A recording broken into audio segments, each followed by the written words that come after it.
But Dr. Cox, how difficult is it being a dentist and a single mother? They'd be like, oh my gosh, you'd be so much more beautiful if you just closed your gap. I walked away from a good modeling career. In my country, when I go there, the bigger the gap, the more beautiful you are. The number one issue is finances.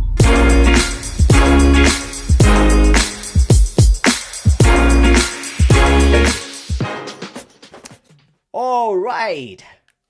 Welcome to the Dumroo Podcast, Dr. Cox. Thanks for having me. No, pleasure's all mine. I mean, this is, I would say, one of the most awaited podcasts because I think we were talking about it for like a few months now. And then finally we were able to, take time out and then, meet. So I really, really appreciate you, taking this time out to meet me. And I want the world to know about your story as well. I want it because you are, I would say, a superwoman, Thank you. because I think your personality and the things that you do, not just work, business, or family, but a lot of things. So I think it's not easy peasy job. So that's why I call you a superwoman, right? And also that brings me to the story. Now, there was I don't know how true this is, but there was this a reel or a post that I saw on social media about a dentist who travels to I guess Florida from a different city, or no, not Florida, maybe a different city, but travels between two cities. She does that every single day, right? And her family, she's got like little kids. But she travels. She takes a flight in the morning and one in the evening. I don't know how true that is, but your story is true because I know that. Because She's got me beat if she's doing it every night. Like it's tough to believe that. It's tough to believe the daily sort of a thing. But what you do is, so Dr. Cox, 1 week you're in Florida and 1 week in New York, right? And to viewers, I've been working with Dr. Cox for since early this year, and I think she's one of the best clients that I ever had. Of course, all the other clients are great too, but you are the best, top of the notch, right? Because I think you're very supportive. You understand, like you take. What my insights or my suggestions or recommendations, you really take that into consideration, and you also kind of give some really good feedback as well. That's why. So yeah, coming back to your travel, 1 week in Florida, 1 week in New York. The most, I would think, hustling is just a word, but this is like next level of hustling, right? A lot of times I've done like those weekly check-in calls with you at where you're sitting waiting for your next flight at the airport, right? Or in a taxi saying, hey, Sandeep, I am just, heading to the airport. I'm going to connect with you shortly. Exactly. Only time I'm staying in one place, Yeah. So, I mean, power to you. Obviously, it's not easy to do that. But Dr. Cox, how difficult is it being a dentist and a single mother? Well, it is definitely difficult being a dentist. It has its ups, it has its downs.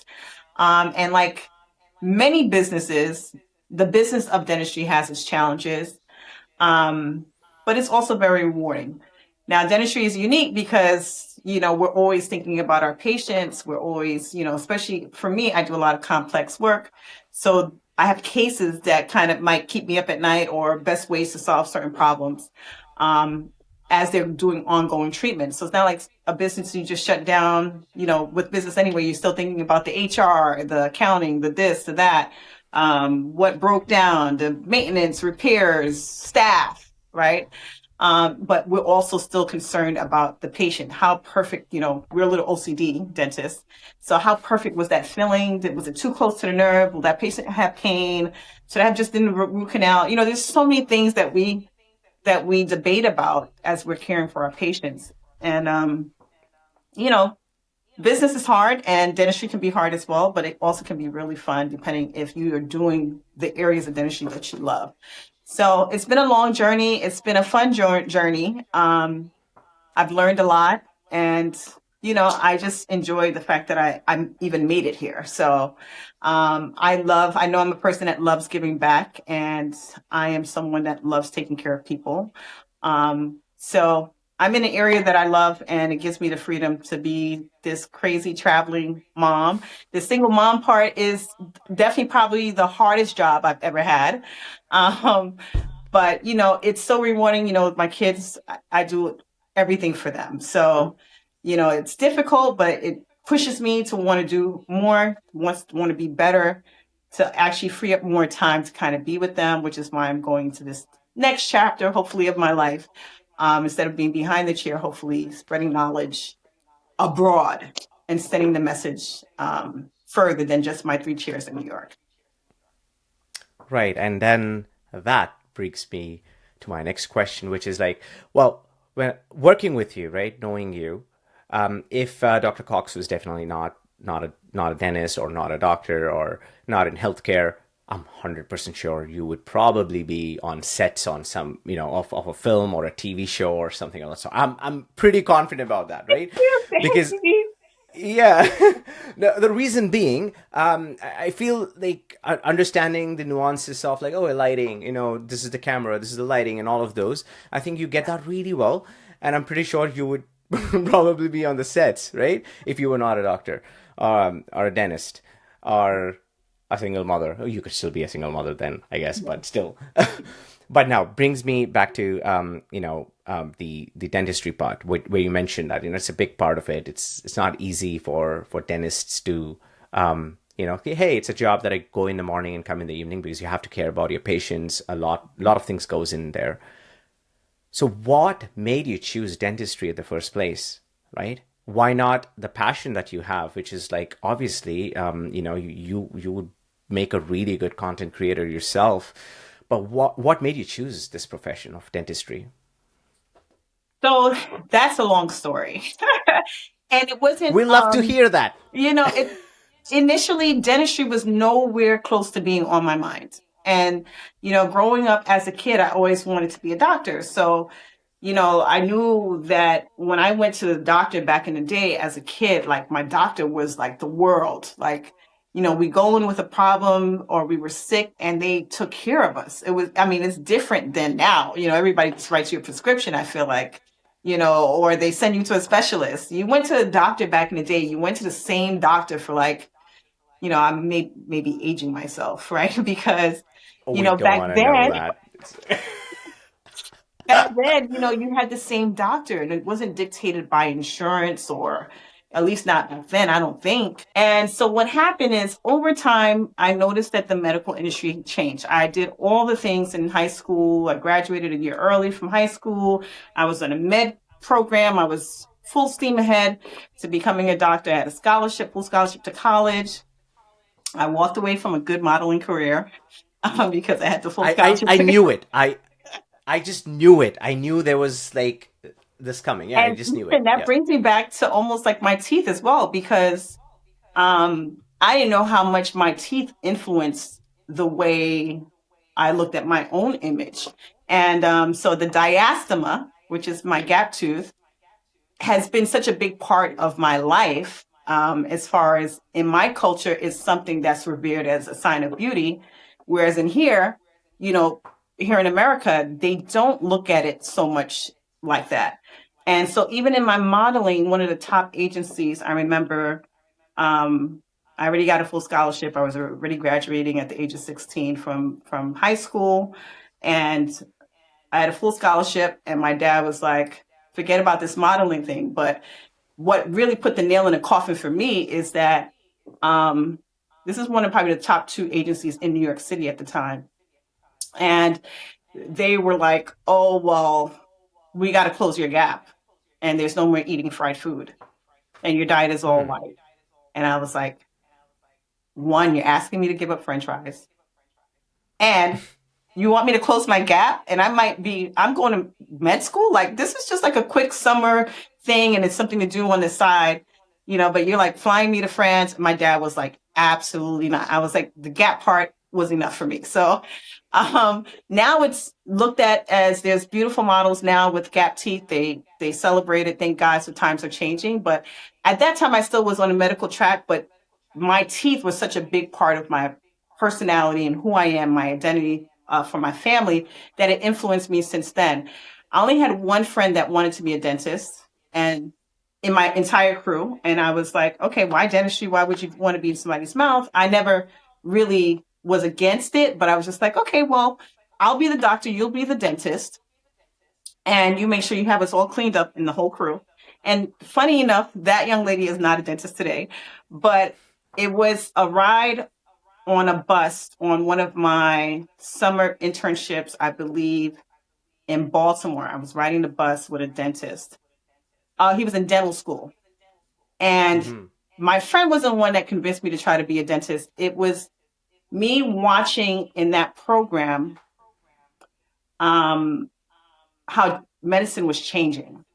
And a lot of Mm-hmm. doctors weren't happy. So I was interviewing a lot of doctors at the time as I was doing my volunteering work and my residencies and internships or whatever. And it just wasn't the same. Malpractice insurance was Right. killing them. You know, even the specialists, how long they had to stay in residency, all these things kind of started to wear on me. And I kind of needed a moment to see what direction I wanted to go in medicine. And I just happened to be on the bus in Baltimore coming from my program. And there was a dental school. He was a third year dental student. And he was Mm-hmm. just like, dentistry is amazing. Like, I remember when I wanted to go to med school and I found dentistry. And it's 4 years. You get out after the 4 years, you can decide if you want to specialize the same way in medicine, but you don't have all these years of residency. And if you're really good with your hands, it's perfect for you. So I thought about it, and I woke up one morning. I had a girlfriend call me. She's like, she's in finance. She's like, Jonelle, I'm going to dental school. And so like all these signs kept coming, right? I just finished the summer having that great conversation with the guy on the bus. One of my friends still like pushing that wanted to do dental school. Have you ever thought about dentistry? And then one of my best friends saying, hey, let's meet with my cousin who's a dentist here in Brooklyn. I think I'm leaving finance and I'm going to just go to dental school. And I was just like, okay, Hmm. what? So she's doing all the Th- testing. I was like, I just took the DATs, I passed. And she's like, let's go to dental school together. And I continue to look into the field, and, I'm really good with my hands. I could free draw, it's an art skill that I have that I've never kind of like explored, but I can freehand and draw you with a pencil from Oh, so these basically, you're things. saying that the And dentist so can I be think, good artists dentistry too. is like artistry. And Yeah. so I think my friend Dr. Alexis Kirkland, we decided to go to Howard University together for dental. She did all her prerequisites, took her DATs, and we were going to dental school. Her cousin inspired us. We sat down, we met with a whole bunch of dentists. We were looking at how cool his life was and the freedom for moms. If you become a mom, you don't have to do all these years of residency, and you have the freedom to make your schedules, not dictated so much by insurance, which still isn't that true. But just way more freedom. And I'm grateful that I did find it, and I love the profession. So that's my That's, story. I did yeah, entertain I my think you MCAS got, and getting into school, but I'm just glad I found it. When I finally settled on it, I knew it was right for me. but yeah, now, so the modeling career obviously was, this is, I feel like a story in a lot of households. Like, hey, I want to do this, this is my dream. But, parents saying that, well, that's not a career, Yeah. this is a real career because this is what you want to do. I mean, Yeah. I understand like the generation, but I'm pretty sure that when it comes down to like your kids or Mhm. my son or in this generation, I think they give more importance to that. Well, career and option is something that you would Yeah. probably end up doing anyways. I think work on your passion, see what you're able to do, right? Yeah. So I think that is changing as well. But okay, you got out of dental school, graduate, I'm pretty sure you worked, in like multiple practices. But what made you think that, okay, I am going to start my own practice? When did you make that decision and what was the thought process behind that? I think it might have been after my fourth or fifth job out of dental school. Mm-hmm. And my first job out of dental school, I really respected the dentist who owned the three practices, one of which I worked in. He was a prosthodontist, really nice Mm-hmm. guy. He didn't work at the location that I was in, but he would come in and really kind of guide us or whatever, us new doctors coming out. And he's probably the most honorable office I ever worked at, because then the Mm-hmm. other offices I interviewed at weren't as classy or ethical, I could say. And I just think going from working other people's practices, which I think I enjoyed, it was very rewarding to see how different people ran their practices. But in New York, there's a lot of scrupulous offices that I just was like, I can't work here.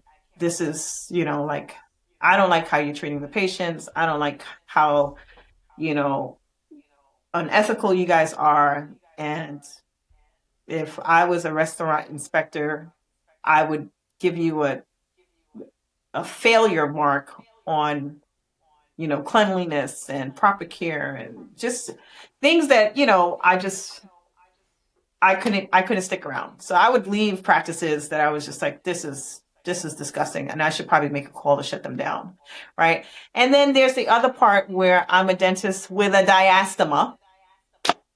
And I feel like people would judge me kind of because I didn't close the space. I know they did, because even in dental school, they'd be like, "Oh my gosh, you'd be so much more beautiful if you just closed your gap." And I would be like, Mm. "No, I think this is what makes me beautiful. I'm sorry." And what's interesting is people from my culture would say that. So I feel like when I went to interview, and I still feel that way now, like I'm being judged Mm-hmm. because, okay, you're a cosmetic dentist and Mm. you haven't done any cosmetic work to look like everybody else on your teeth, right? How can you make me look like what I'm looking for if you're not doing it for yourself?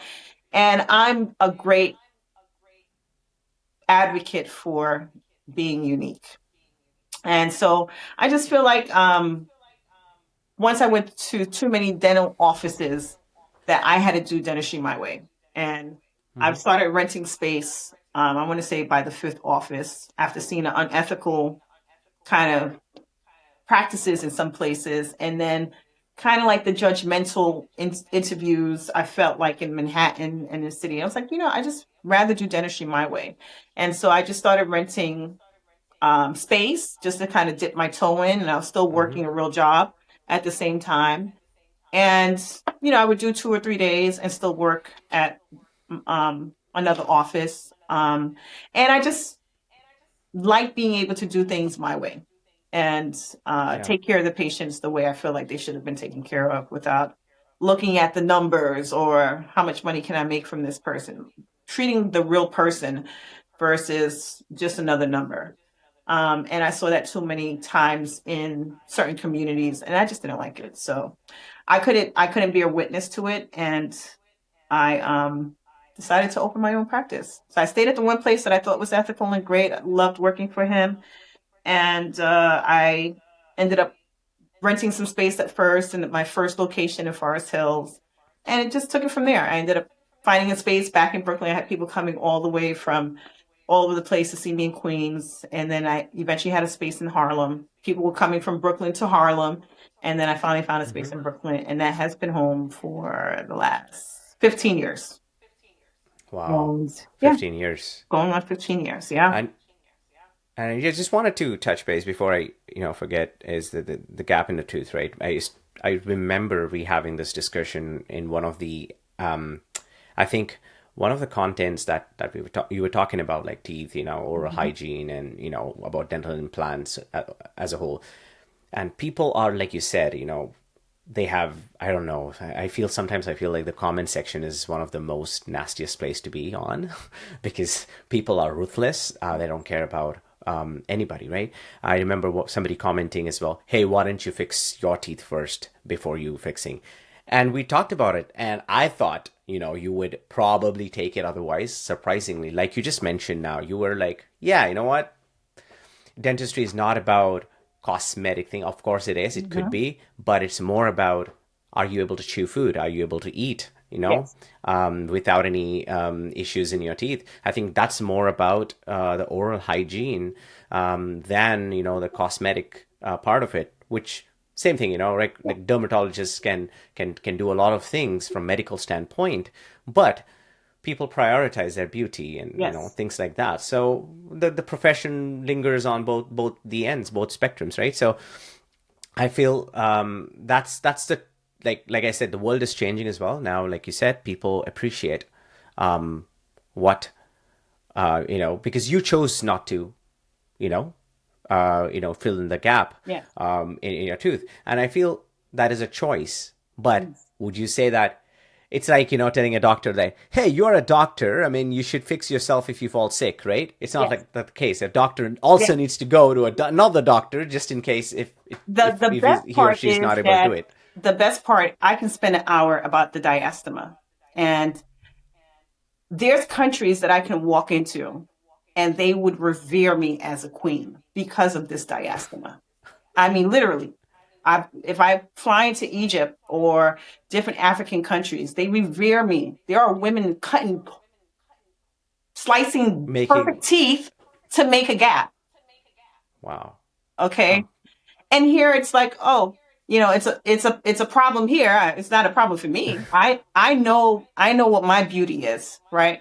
See, that's the And confidence. That's I'm the I'm yeah, confident. My smile defines me. I know celebrities that I've known as in my younger years that remember me because of my diastema. I'm like, yes. oh, this person, I haven't seen this person in 20 years. They won't remember me. And as soon as I smile, they're like, hey, because they remember my smile. It is Yeah. unique, and I'm grateful to be unique. In my country, when I go there, the bigger the gap, the more beautiful you are.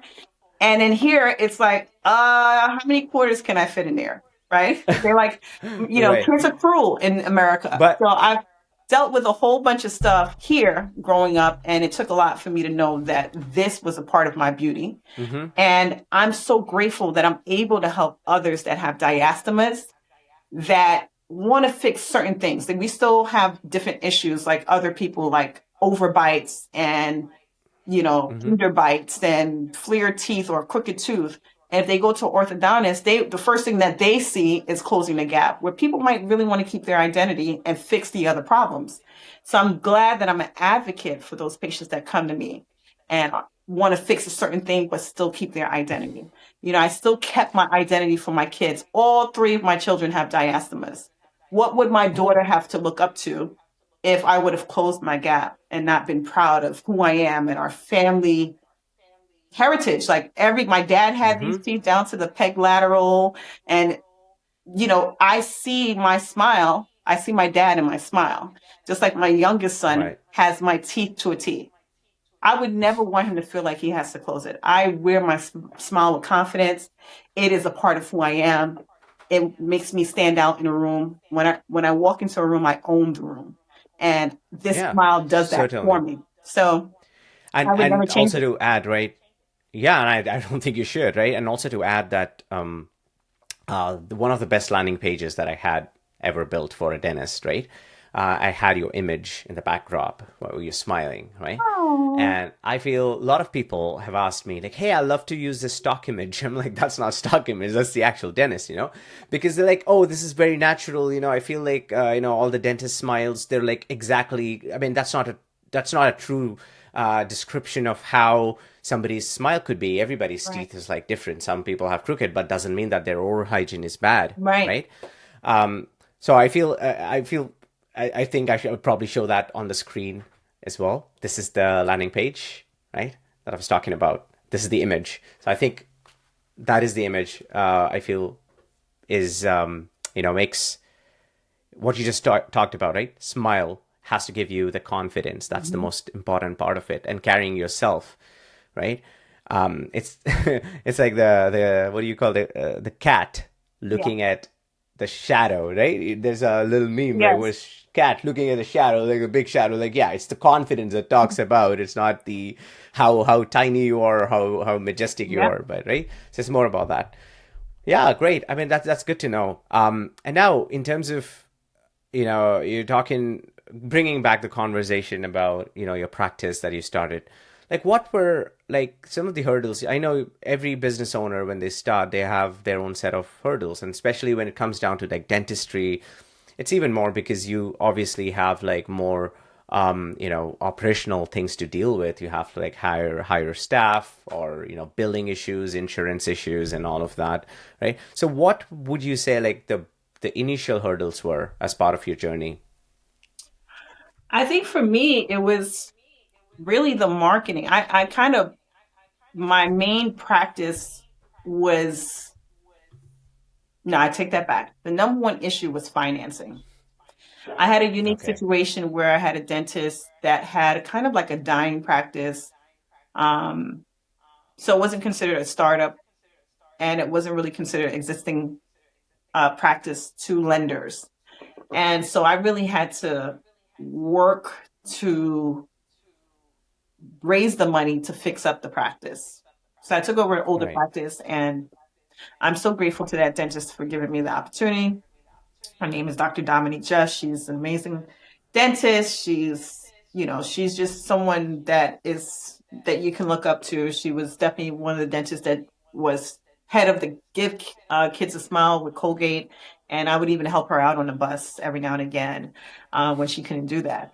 So she had a young family at the time. Her and her husband lived far away, and she still needed someone to kind of take care of her patients. So I was happy to transition into that role, but I couldn't get the funding to really fix up the practice. So, the chairs were really old. So every now and again, I'd walk in and a whole room would be down. Like I couldn't, the x-ray unit might be down, it was just, it was pretty challenging in the beginning. So I would have to pay cash up front to kind of do some fixing up, just to even get started there. And as I wanted newer equipment, repairing things, that was a challenge. And just getting the financing. I had friends that had lower scores than me. They were able to get loans easier to start a new practice. Um, and I just never understood the reasoning why. I won't say it's racial or anything like that, but it definitely was way more challenging for me until I showed on the books for several years that I could carry the practice, even though my credit score was stellar. Um, so those were things, in the beginning that was challenging. I think financing was the most challenging thing. And so the next thing would probably be marketing. And I was mostly word of mouth, and I took over some of her patients that were still coming in from the area. But we kind of really did word of mouth and internal marketing amongst the patients. Hey, I'm the new Hmm. doctor here. Bring your friends, bring your family. We really took care of the entire family. And then for me, I was still a new doctor, so I was still learning Yeah. aggressively. All my money was going to continuing education to learn how to do different things. And I'm so grateful today that I invested back then all that money into learning the different things. I wanted to make sure I had enough tools in the toolbox to take care of my patients Mm-hmm. overall, not just see things one way, but even if I couldn't do it, I'd be able to recognize the different things that they needed until I could master that certain skill. So I'm very proud that I'm able to do most of those things from, not normal things like TMJ, sleep medicine, Mm-hmm. implants, ortho, aligner therapy. There's so many things that I've been able to do in my young career on the younger side that I've now mastered at this point. But in the beginning, I was just learning so many different things. I'm surprised my staff stayed with me with how many things I used to throw at them. Every week would be something new, and they're just like, "Oh my gosh, doc, what are we doing now? We're taking sleep screenings. Like, what are we doing?" No, but that's the most important part, right? And Staff, like you said, like staff was supporting you throughout the process. I feel for every startup, for any company, I feel it's the team it's the that team. kind of builds a company. It's not like the one person, right? It's like, but yeah, eventually it boils down to like how in films, like, the actors get all the limelight. Well, the film is not just made by actors, but by It's a a whole bunch of team. like Yeah. other folks, right? It's a Yeah. whole team, right? So it's always a team, and that's why they say like that the best teams actually create the best products, best services in the world, right? Absolutely. Although the founder or the CEO, they get the limelight Yeah. because they were the ones who found the team, Right. right? It's like the Marvel thing, right? And maintaining the same team. I was lucky enough, Exactly. yeah. I was lucky enough to have the same team for almost 14 years. Even through the pandemic, I maintained most of my staff. And I still have two of my first original staff members still kind of on my team now, even as we're starting to close down our New York practice. And I'm just so grateful for that. One is in New Jersey, but she still comes. She'll take off from work to come and work for me on the days that I really need her, which I hopefully her boss never hears this. Well, we're gonna edit this part out. Sorry, maybe the boss is not watching this podcast, maybe. But yeah, switching gears to marketing, like you said, number one problem, financing, obviously, right? Because it's not like a business that you could start without equipment or without a clinic, right? You can't just be saying, "Oh, I'm a dentist, Yeah. I'm a startup." No, you can't say that, right? You actually need that sort of ambience that makes people come in. Obviously, you need tools, you need all the equipment, maybe the staff. So financing 100% is one of the biggest factors, I would say, in dentistry. Yeah. And you mentioned, interestingly, marketing is the second one, because when you have a shop, you want Yes. people to come in, Yeah. right? We're here. And Hi. okay, now Come on in. what is the first? I know word of mouth is one big thing, right? But keep that aside. What would you say was the first ever marketing campaign you did I want to as part say of your clinic? one of the first things that we did was they had one of those campaigns that you pay them and they send you leads. Mm-hmm. We had a marketing budget for that, so they would charge us like I forgot the name of that company. I don't even know if they're still around, but we're doing the second version of that. And we would pay them. It was hard to track because a lot of the leads we'd pay for them and they wouldn't come in.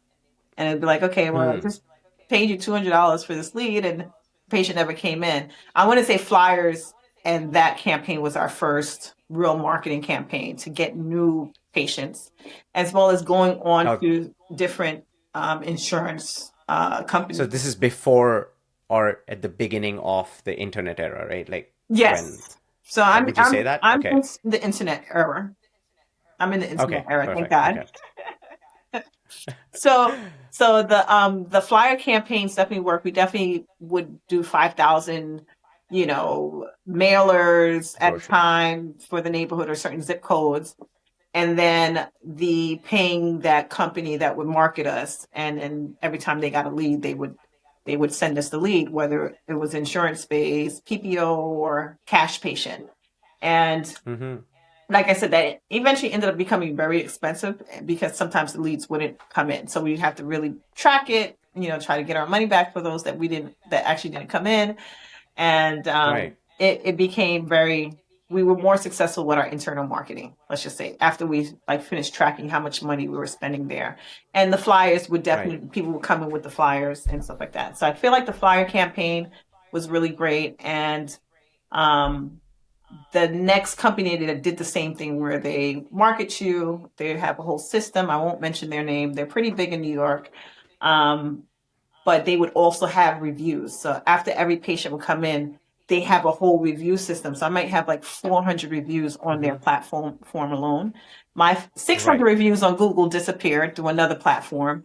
But that company, Yes. no matter what, they still have my like 400, 500 reviews on their platform Right. itself. So I think Got people it. would continue to book me because we had such a great rating on their platform with hundreds of reviews that people could read. And for that was pretty powerful. Right. Yeah, I remember talking about this, right? And I feel everybody should know that no matter which platform you use, there are tons of marketing automation platforms. If the reviews are being collected Yeah. by another platform, the reason why they do that is to kind of weed out the negative reviews. What they do is they weed out the negative reviews, anything positive, they publish Right. it on So then the on reviews Google, aren't real right? because you Yeah, so don't see the that's why, negative right? ones. But I feel exactly. But I feel like this is for all the businesses, right? You could use marketing automation tool, but it's always a good idea to get the reviews directly on Google, on your Google profile. Otherwise, this would be the situation where The Googles are sorry, the what do you call the reviews are, held up by these platforms, Right. right? And when you quit them, they say, oh well, they're not on Yeah. Google, so you lose all of those All my reviews, Google right? reviews So are that's gone a in big one of these challenge. platforms. Yeah. And I'm like, Right. well, I use different platforms, so that's why I'm glad at least I have several hundred somewhere else that, Right. they, whether it's positive or negative, you're going to see all my reviews. And thank Mm-hmm. God we're still at 4.8, 4.9 stars with all the Which cumulative is good. reviews. And so that's one of my, Obviously, I my mean. pain points when someone leaves me a negative review. I can't sleep at night. I'm like, did someone else for them? I'm so confused. Like it's always the person that I put in the most work for that they're just like, no, you're not my Yeah. cup of tea. So I'm just like, somebody like me. See, now that's a perception, right? That people have, like, a lot of times, like, you feel like, oh, I've given my best shot, but the reviews turned out to be this way, right? Yeah, So in that situation, I feel it's really important to respond to those reviews. The absolutely. reason Absolutely. being, like, it's a human tendency when you try to search for any service, right? Hmm. Like even restaurant or a dentist or anybody that you're Right. looking for, first thing that you open up is obviously when you're reading the reviews is, the good reviews are okay, let me find the bad ones, Right. let's see, Right. right? So that's the first review that people want to read about, Yeah. like, okay, the bad reviews. And if the business hasn't responded to those bad reviews, that makes the person think, oh, that means this must be true, Right. right? Right. So it's really important to respond to those reviews. A lot of times, what happens is, if the businesses have like the same like similar names, like for example in dentistry, it happens quite a lot that Yes. they name their practice after the neighborhood or Mhm. after the area that they're in. And if there are You might two get dental somebody clinics else's with the same name or review. similar names, exactly, you end up putting like reviews Yeah. on a different I have on a I have wrong that issue. profile, Yeah. right? Exactly. There's So a it's couple really small important savers to in the area. respond to those. Yes. Exactly. So that is one of the factors, and I also feel like, interestingly, marketing is one of the driving forces for a lot of businesses, um, because you have the best staff, you have the best dentist or the best of the best people working, or the infrastructure is top notch. Hmm. But at the end of the day, if you don't have a steady stream of, like, people walking in, or systems in place where you're able to, what do you call, the customer success part of it, wherein you are able to deliver more or better service to your existing clients, Right. or having communication, I mean, then it's really, everything is like falling through the cracks, right? Now, talking of marketing part, I know dentists work with a lot of other agencies. Yes. Now, what's your experience in terms of like working with marketing agencies, and what were some of the pain points that you have felt? Well, I feel like most of my marketing agencies I've had good experiences with. But for instance, that company that I have hundreds of reviews on, and I think things got a little crazy after the pandemic. Let's just start there. Mm-hmm. So I think one of my best marketing platforms ever, I think best bang for my buck Mm-hmm. was this guy I used to use who used to do billboards and the train station Mm-hmm. ads in the subways. And I had a couple bus ads. We would track those, and I feel like I would get a great return on those campaigns. Mm-hmm. Now, Interesting. it varied because depending on the competition in New York, some campaigns would last for months. Like I'd get on a train just to check to see if my ad was still up in the train platform, and I would pay for the month, but no one bought the spot, so it would stay up for 6 months. And I would Mm. get the best. I have friends from high school that are like, "Oh my gosh, I saw you in the subway," and I didn't know. I didn't realize that you were a dentist here in Brooklyn, and they'll just come in because they saw the ad at the Mm. train station or on the bus. I would choose the bus that goes from the north side of Brooklyn all the way to the south side of Brooklyn, and if you're driving or wherever, you'll see the ad, our ad on the bus. And I feel Mm. like these campaigns they really used to drive the business. And then pandemic hit and I would pay this guy. And sometimes the ads would go up. They'll be up for like a week and a half. And I'm like, I paid you the full amount and it barely got 2 weeks. And he'd be like, oh, I'll see if I can get the thing up and then it just changed. And then one time I gave him a payment after the pandemic. I feel like he might have been going through something. He never posted my ad.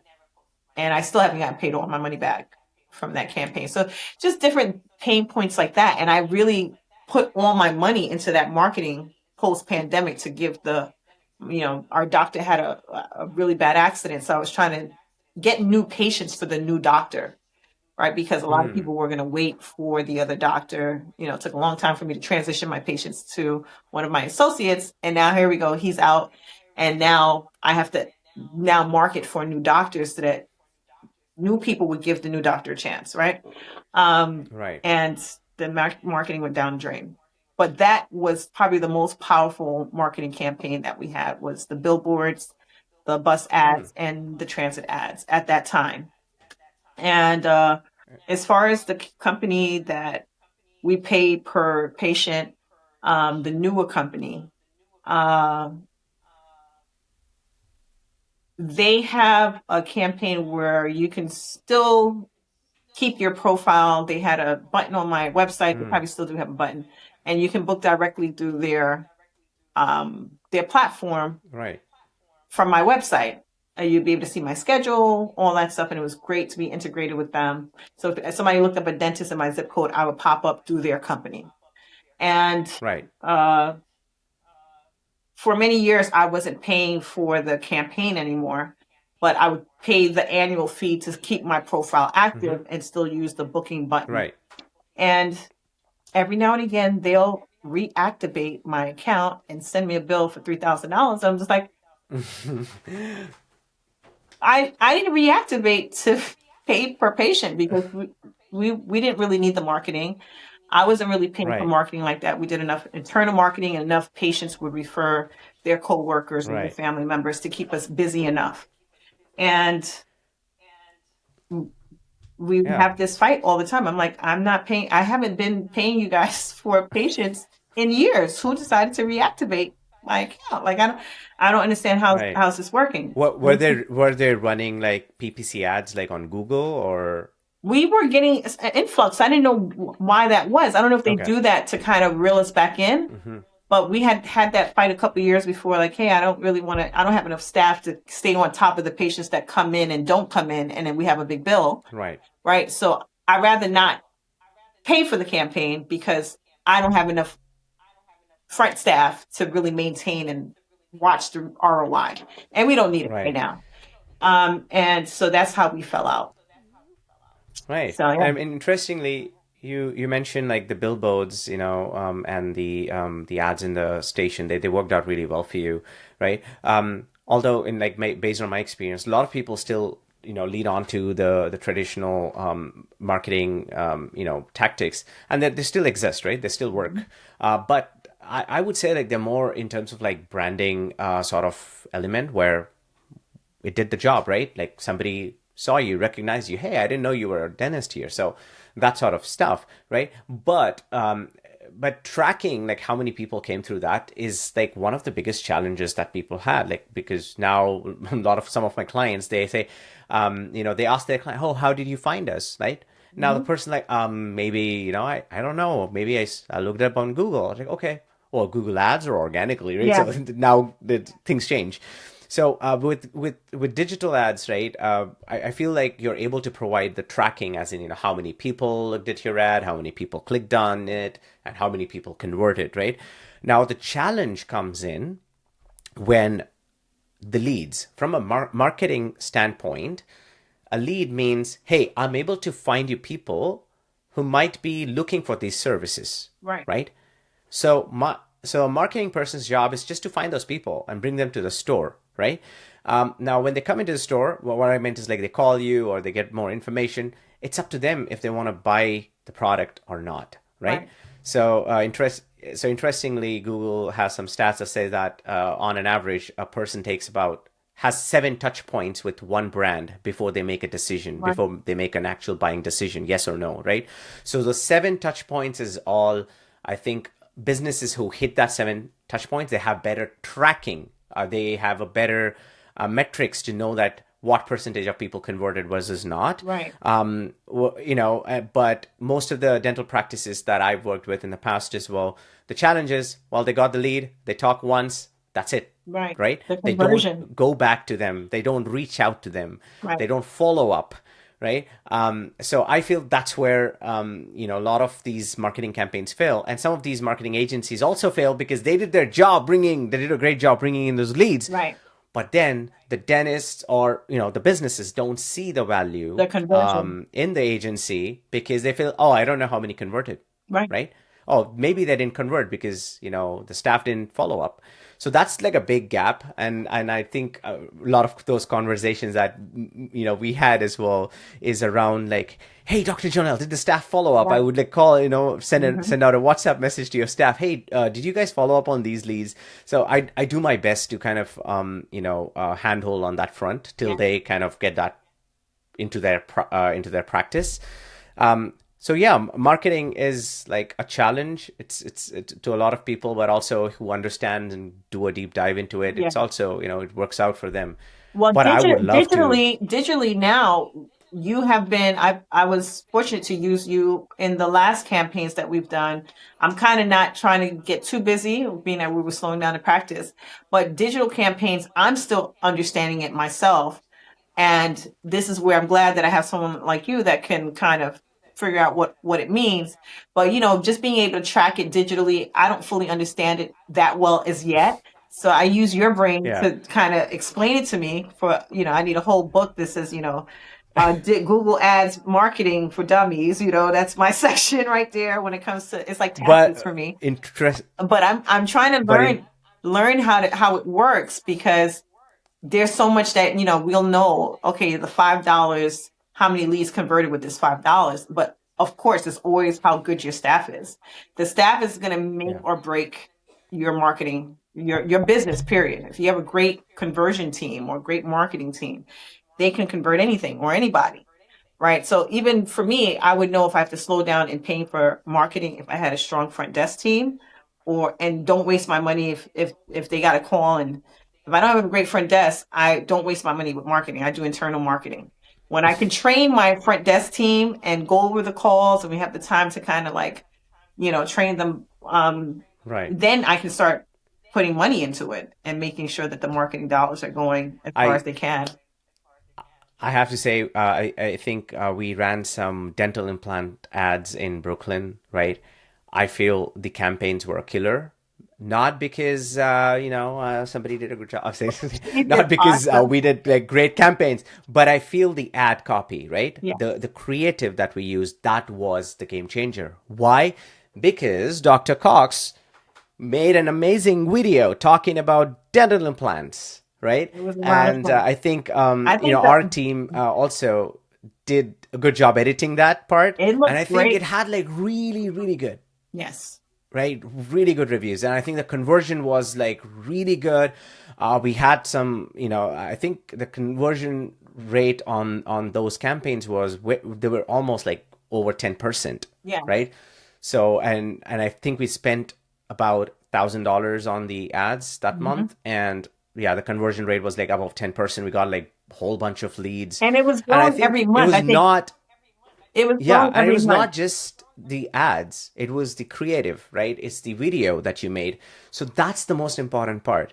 I feel like people, when they look at ads, they should be able to relate to the person or the ad, Yeah. right? Had I just put a dental implant boring ad, like, hey, this is how much it's going to cost, people might not have clicked as much. But your ad, I probably will have to show that, I guess. And, and that particular ad, made a whole bunch of difference, right? Yes. And I feel if there is a dental implant ad for another clinic, I would probably say, is it okay if we use another dentist in the ad? I'll probably lean on to you. Like, Dr. Cox, could you mind recording something for them? I got it. I got it. And I love that you used one of those pictures with my cheesy smile there. Like, hey, guys. Oh yeah, that's the I landing love page. the Yeah, so landing I think page. Oh that's my the landing page. That's exactly what I was talking about, right? A lot of people ask like, oh, well, can we use a stock image? I'm like, that's not a stock photo. That's like, the actual photo of the dentist. So yeah, now just switching gears. Now coming back to the smile and photos, obviously, you have like tons and tons of photos and you love being on photo shoots and, uh, content, right? Yes. If you, like I said, a lot of times, if you're not a dentist, I'm 100% sure you would have been like a great content creator. And that was one of the challenges too. I feel like, I feel like now with the whole influencer marketing that's happening, Hmm. a lot of these people might not even be qualified to talk about like certain things, especially about like healthcare, I Hmm. believe, right? But if you are a dentist, like for example, you're talking about oral hygiene, you're talking about, teeth or anything, it makes more sense. Yes. Versus somebody who has no idea about that, but, uses chat gpt or like just Yeah. google search getting information talking about it because they want to grow their audience. There's a whole bunch of difference. And I feel we worked really hard trying to find some content for you, and you did great job, recording those. But I feel you are a dentist, you are a mother, you are traveling as well. So you would, and this is a big struggle for, I would say the industry experts or subject matter experts Yes. right now. They could be like really really big influencers in the world, but they don't have time. Why? Because they are caught up in like so many tasks Yes. themselves.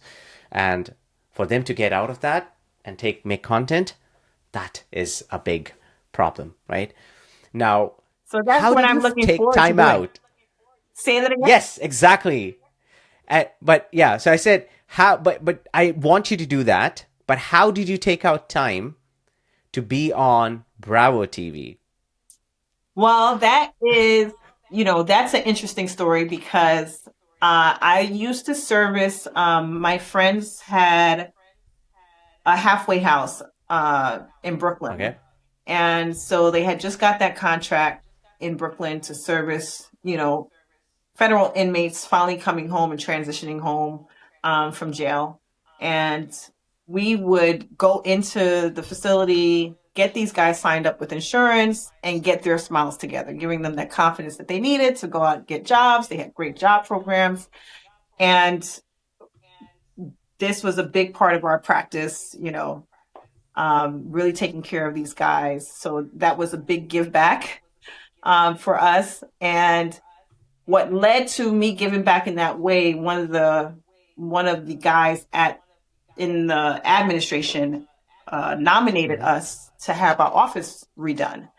And at first I was, they would match whatever it is that my budget was to fix up the office. I was still doing everything cash or whatever to kind of give a revamp to the practice. I did get a small loan to replace the chairs and the major equipment and get a new X-ray unit that I could do more stuff with. So uh, Carson Kressley and Tom Felicia came in. And once they nominated us, they were like, yeah, Dr. Cox is perfect. And they gave us a whole new revamp, facelift to the practice, which was awesome. And the office turned out beautifully. So that was our first introduction to being on Bravo. And then I was invited to a couple other shows after that. The person who had put it together Mm-hmm. um, invited me to do like a game show and some other things, but I wasn't really interested Was in it like get on the? What was the one where you were on the boat? Is it called Get on the Deck? No, below what deck. was the show called? Below deck. Below Deck. There Yes. we go. Okay. So this one had nothing to do with the office, and this was more social. So I had said no to a lot of other opportunities once those people found me on Bravo. And I was so grateful to the Halfway House for nominating me to get the office Mm-hmm. redone. And it was a great experience. But after I had my last little one, a group of friends who are, I'm grateful always to be in a room with powerful women. They are powerhouses in their own lanes. And one is a publicist, and she had this trip to Italy, and it was on the Bravo show Get a Room, not Below Deck. And they were like, Right. Dr. Cox, if you can make it, you could be one of the guests on the boat. And I was like, a trip to Italy? I'm on a mega yacht? Absolutely. Where do I sign up? And it was such a great experience to get on a boat and enjoy the coast of Italy with these group of ladies. And we had one husband on the trip, which he was awesome. So we're so glad that he was the husband for everybody on the trip. And he took all our pictures. He was amazing. He had the drone. He was great. He's the exact man that we needed to, Well, you know, weigh out all the hormones well, on the ship. who So he wouldn't kept be us great down. in that situation? Who wouldn't be, right? He stepped right up to the plate. He was awesome. So it was such a great experience, a beautiful experience. And, you know, I'm open to it. It was perfect because I just had a baby and I had just finally got divorced, which was a trying time. And so this trip was like kind of like a gift to myself. Like, oh my gosh, I finally got through the turmoil of all the things. And this was what was going to be my girls trip, a mega girls trip. And it just happened to be on Bravo. It was a great experience. And it will be forever in my books of one of my top trips ever. See, that's exactly what I was saying, right? You should you should probably focus on creating more content, I guess. Well, but I've got you. Well, I've got you. Funny enough, like whenever we talk about like okay, content creation and stuff, we get like crazy ideas that we bounce off. Like, oh, I said, hey, Dr. Cox, I got this crazy idea. I think we should do this. And also, just to say that, you are a big push in terms of why I'm recording this I'm so podcast proud of or you, by the why way. this is also being It, published as well. I'll tell you why. Because while creating content, I would a lot of times enact and show you like, hey, Dr. Cox, can we just do this? Or I would say, and a lot of times, once you said, hey, why don't you do this for yourself? I said, that's exactly what I want to do, right? I'm an actor as well, and it shouldn't be a difficult task to do this. But like a lot of people have this fear, right, of judgment. I Mhm. was really, scared about like people judging. Oh, he's doing this now. He's talking about this now. Oh, did you just talked about this? This is how he talks, or Yeah. this is how he pronounces words. Oh, he's putting on some accent, and where there's a lot of judgment that people make. So that is something that I was really scared of, and I think you were a big push in that way. I think it was not once. A lot of times, people think that once somebody boosts your confidence, that's it. Yeah. I feel the doses were they fell in like intervals that made me like record my first podcast, second one, this third. Although I'm like super busy doing a lot of things, but I just still take time out to do this. And now I feel like I should just keep doing this. Just keep doing. So I feel like yeah, the credit goes to I'm you, in grateful. a lot I'm of so ways, right? glad that I could be one of your first guests. It's an honor, and you were pretty encouraging for me as well. I mean, I'm gung ho that I know that this is where my purpose is, right? And I can't wait to get back on the wagon after I know I can't juggle too many balls at the same time is what I'm learning. But what made me know that when you said you were doing it, I mean, the first time that you helped me get some ideas on how I can do something, you were so passionate about it. And your laugh when you like start reenacting, like you would be so passionate about how you see something. And it would be so funny and so entertaining and like it was a vision for you. And I said, whatever it is that you have available that you're going to give to the world, you're going to do it with passion and it's going to be funny and very interesting. And I just can't wait to see what you have in store for us. So you have No, that thank talent, you. you Thank have you. It that means a lot. personality, and your smile is amazing. So just like how you encourage Thank me, you. like we have the personality, you definitely have this. So hopefully I'll be on again. Thank you. See that's the goal, right? My goal is like a lot of people create content just for the heck of creating. It could be for business or for as influencer. But my point is, if you are creating content, it has to lead somewhere. It needs to bring in the audience to take an action or give a reason for them to share it or forward it to like other folks in their network or follow if this is like somebody who's watching it for the first time, follow the person as well. So I feel the content needs story. Like storytelling is an art, and I feel like generic content that people run after social media, that's not true. It's about knowing the truth, knowing about why should anybody believe in you or your brand, right? So that's the storytelling that I'm after, not the generic like, oh, we'll create content that Right. is going to talk about our reviews, that is going to talk about our, I want our deck to look nice and dandy. That's it. No, but it's beyond that. And I feel, again, you are really receptive of the ideas. That is really important. If people have their, ears and eyes closed and like, hey, this is my way or highway sort of thing, Right. it's very difficult. But I think it goes both ways. I was able to open up, give you better ideas because you were, ready to listen to those ideas. So that's a big thing as well. You're It goes hand in creative. hand. You're creative in your heart. So it was No, thank amazing you. working with you. I can't wait till we work together again once I'm ready. Hopefully you'll have time for me still. Of And course, I anytime, look anytime. forward to us like creating together. I think you have great things in store for the world, and I look forward to being able to put my stuff out as well. There's so much more to come, so Absolutely. much to offer so many people. I think we have a wealth of information, and I think the Yes. storytelling is important for people to really be able to Yeah. grasp the information that we are talented, are what our talents are that we have for the world. That's right. And then next thing is, thanks for summing that up really nicely. So, Dr. Cox, let me ask this Yes. before we wrap for our podcast. I can go on actually, but I'm pretty sure you can too, but we got to wrap it. What's next for Dr. Jonelle Cox?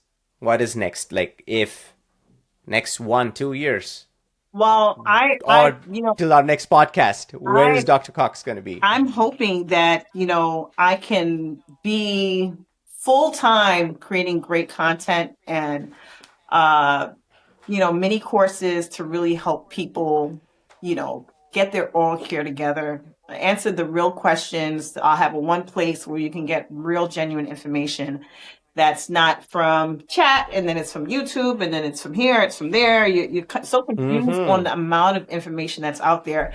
I think we're missing dental leaders that are really helping the public who can't really always afford everything that dentistry in America, and just giving people the basics that they might need. From moms knowing what to do with their little ones from the time that they're born to their adulthood. How do we, these things that are not always in the schools or in programs. So not everybody has access. So I can't wait to really, I was a school teacher before, mixing my teaching career and my dental career to really give back in a different kind of way that'll help people globally. I want my reach to be broader than just my 3 chairs in New York. And so I'm very passionate about that. I have a Smile Savers Foundation. I'm looking forward to really, hopefully, raising funds for those who are really in need, especially young people who have lost their smile. I have so many Mm-hmm. things going that I can't wait to launch. And so I'm closing one chapter and looking forward to moving forward with the Yes. next chapter. So more to come. Exactly. So for the viewers trying to know what this is about, this is about everything oral, right? Everything oral, Everything right? oral with Dr. Um, Cox. exactly. So I think that's yeah, I know a lot about that, and I think that's a very very good idea, and I feel you would be a perfect fit for that as well. I think the vision Thank you, and Sandeep. I think like you said, you're teaching and passionate about like talking about dentistry, right? And you're right. People get information from like so many places, like YouTube, Google, and things like that. But I think it'd be a nice way to get information from one, Yeah. source who's an actual Yeah. dentist, right? So I feel, yeah. So I look forward for, like where everything orals, when does it take off, and I'm glad to be the part, one small tiny part of everything oral. Yes, you are. One way or the other. Yeah, it's fun though. I mean, I think it's a great idea, right? And I don't want to say more about it. Maybe we talk more about Yes. that specifically when we are close Yes, to the launch. yes, But absolutely. yes, I'm so till then, excited. everything oral. Yes. More to come. Lots of great stuff Awesome. to come. And thank you so much for Exactly. having me, Sandeep. I'm so proud of you No, and thank this you. podcast and everything you're doing. No, thank you for, being, you spent like more than an hour, or actually before that, the whole, the technical issues that I was having. No, Listen, thank I'm you here for for being support. with me So, on this you podcast. know, No, thank you you supported me. So, from the bottom of my heart.